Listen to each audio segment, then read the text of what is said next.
पर बीती रात हमला किया है, जहां मां के साथ सो रही बच्ची पर भेड़िए का ये हमला जो है वो देखने को मिला। बच्ची को गर्दन पकड़कर खींचने की कोशिश करता भेड़िया नजर आया, जिसके बाद परिजनों के शोर मचाने पर भेड़िया वहां से भाग गया। तो बड़ी खबर इस वक्त की आपको बता रहे हैं, लगातार उत्तर प्रदेश के बहराइच में जिस तरीके से भेड़िए का आतंक बना हुआ है, हर रात भेड़िया एक नए शिकार की तलाश में निकलता है और 10 लोगों की अब तक इस भेड़िए के हमले से मौत हो चुकी है। और बीती रात भी भेड़िए ने मां के साथ सो रही एक बच्ची पर हमला किया, जहां बच्ची की गर्दन को पकड़कर वो बच्ची को खींचने की कोशिश करने लगा, जिसके बाद मां के साथ सो रही बच्ची जो है वो तुरंत चिल्ला उठी और आसपास जो तमाम बच्ची के परिजन थे उन्होंने हंगामा किया, शोर मचाया, जिसके बाद डरकर भेड़िया जो है बच्ची को वहीं छोड़कर भाग गया। लेकिन बड़ा सवाल यह है कि आदमखोर भेड़िए को पकड़ने के लिए जिस तरीके से उत्तर प्रदेश वन विभाग की टीम लगी हुई है, जिस तरीके से आदमखोर भेड़िए की तलाश यहां पर लगातार उत्तर प्रदेश वन विभाग की टीम कर रही है, ऐसे में यह सवाल लगातार बन रहा है कि अब तक खाली हाथ ही क्यों है वन विभाग की टीम। क्या उत्तर प्रदेश वन विभाग के पास वो अत्याधुनिक उपकरण नहीं है जिसके जरिए भेड़िए को ट्रेस करके जल्द पकड़ा जा सके। संजय मिश्रा हमारे सहयोगी अधिक अपडेट्स के साथ सीधा ग्राउंड जीरो से हमारे साथ जुड़ रहे हैं। संजय, अब तो सवाल ये खड़ा हो रहा है कि प्रशासन लगातार कह रहा है कि सब कुछ हम कर रहे हैं पकड़ने के लिए, लेकिन बीते 2 रातों से लगातार भेड़िया अलग अलग जगहों पर जो है हमले कर रहा है। जी बिल्कुल, देखिए देर रात जो हमला हुआ है वो कहीं न कहीं जिस जगह पे भेड़िया हमला कर रहा था वहां से तकरीबन 28 किलोमीटर की दूरी पर जाकर के उसने हमला किया है।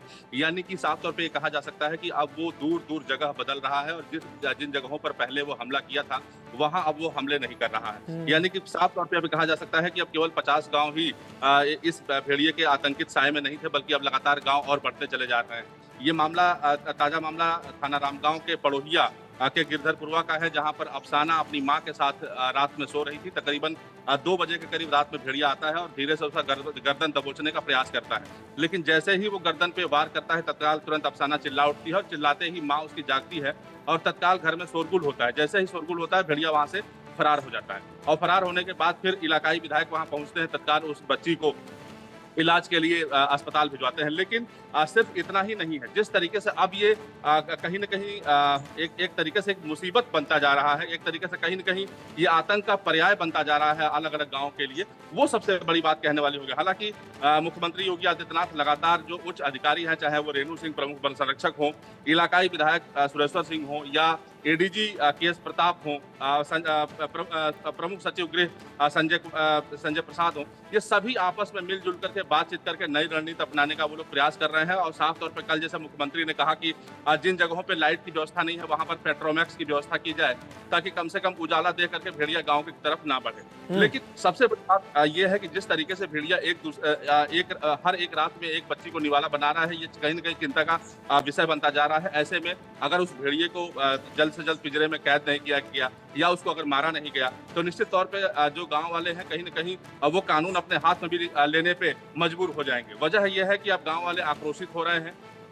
देर रात तक गांव वाले जो है लाठी डंडा और फरसा लेकर के वो फसलों के अंदर घुस करके और भेड़ियों को हाका लगाने के लिए लगातार वो चिल्ला रहे हैं। तो जाहिर सी बात है कि निश्चित तौर पे कहीं न कहीं व्यक्ति जो है जब वो आक्रोशित होता है, जब उसके परिवार का कोई जब निवाला बनता है, तब वो आक्रोशित होता है और कानून अपने हाथ में लेता है। ऐसे में जल्दी से जल्दी वन विभाग को कोई न कोई ठोस कदम उठाना होगा, सरकार को कोई न कोई ठोस कदम उठाना होगा, क्योंकि जिस तरीके से अब लगातार ये आज तकरीबन 12वां दिन हो रहा है और लगातार ऐसे भेड़िए का जो आतंक है वो लगातार बढ़ता जा रहा है, लगातार हमले बढ़ते जा रहे हैं। कोई ऐसी रात नहीं जा रही है जिस रात भेड़िए का हमला ना हो रहा हो। किसी रात बच्ची को निवाला बना लेता है तो किसी रात घायल कर देता है। ऐसे में अब वन विभाग जरूर ये दावे कर रहा है कि हम जल्दी से जल्दी पकड़ लेंगे, लेकिन उसके दावे कामयाब होते नहीं दिख रहे हैं। जी, एक बड़ा सवाल यह है संजय, जिस तरीके से लगातार हम देख रहे हैं कि जो तमाम लोग हैं वो कितने डरे हुए हैं, लोग गांव में रात भर जग रहे हैं,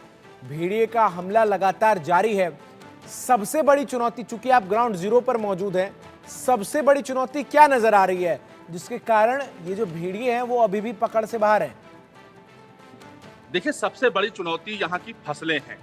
अगर सही रूप में कहा जाए तो यहाँ के घने फसल और कछार का वो ग्रास लैंड, जो तकरीबन 1000 से अधिक हेक्टेयर का वो ग्रास लैंड, और वो ग्रास लैंड इस कदर का है कि उसमें अगर हाथी अगर चली जाए तो भी उसको लोकेट करना काफी मुश्किल होगा। ये भेड़िया तो बहुत ही छोटा है।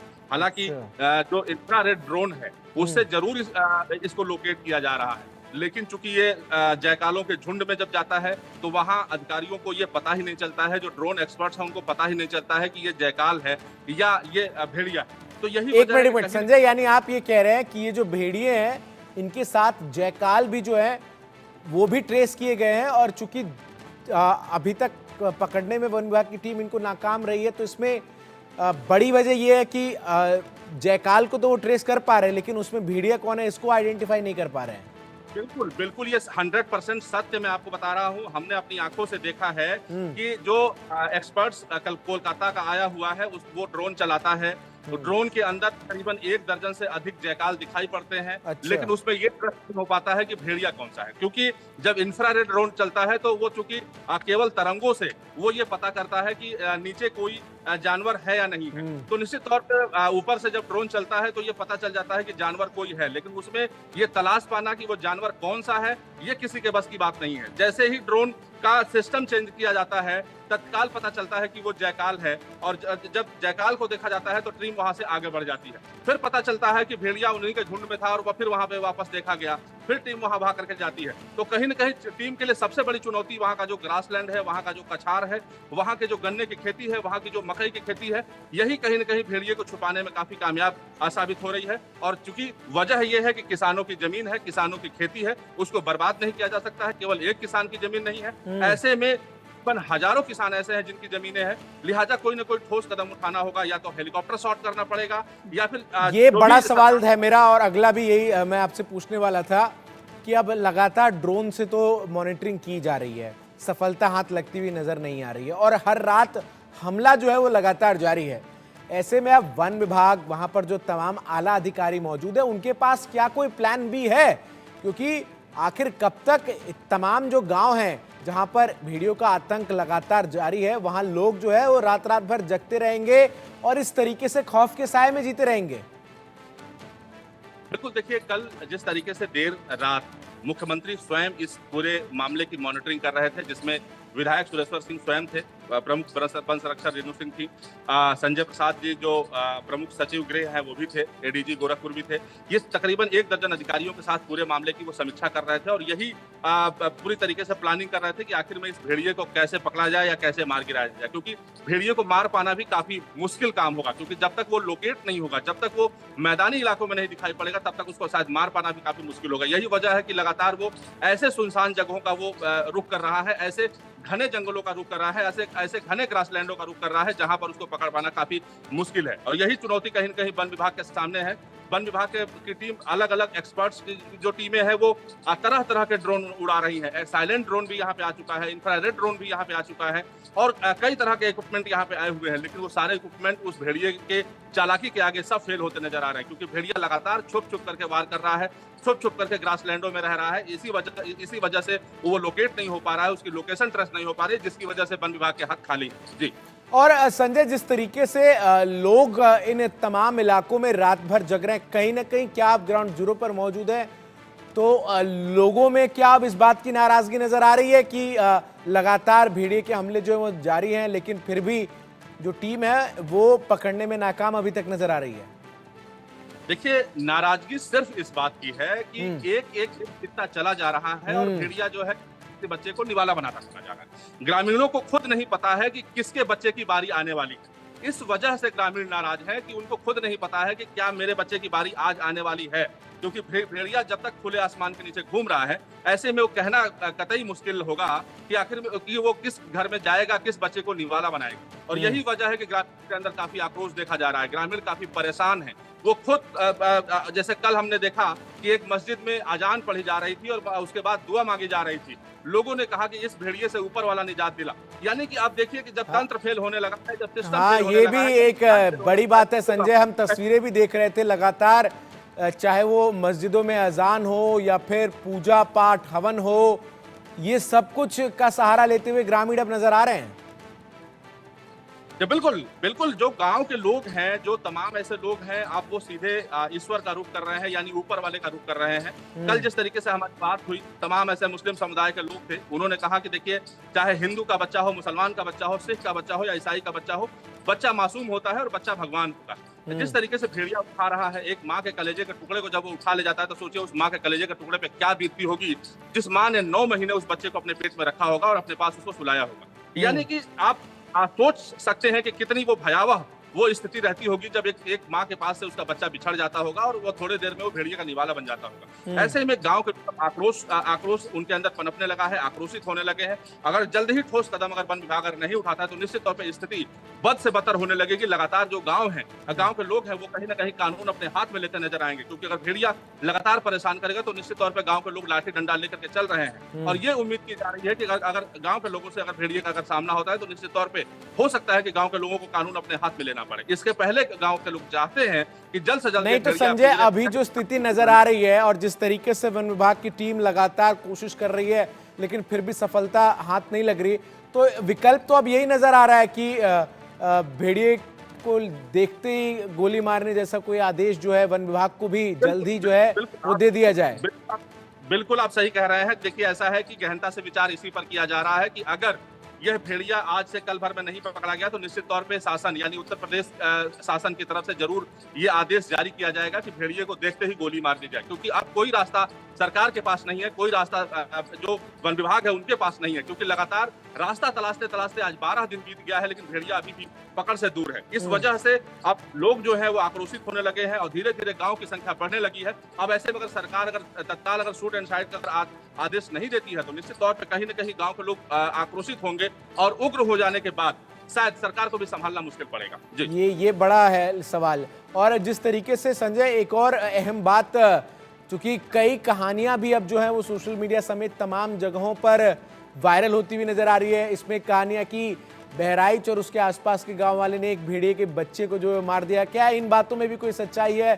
क्योंकि ग्रामीण जो है अब कई तरह की चीजें जो है उसको प्रसारित करते हुए नजर आ रहा है और कह रहे हैं कि ये जो पूरा भेड़ियों का झुंड है ये उसी का बदला लेने के लिए आया हुआ है।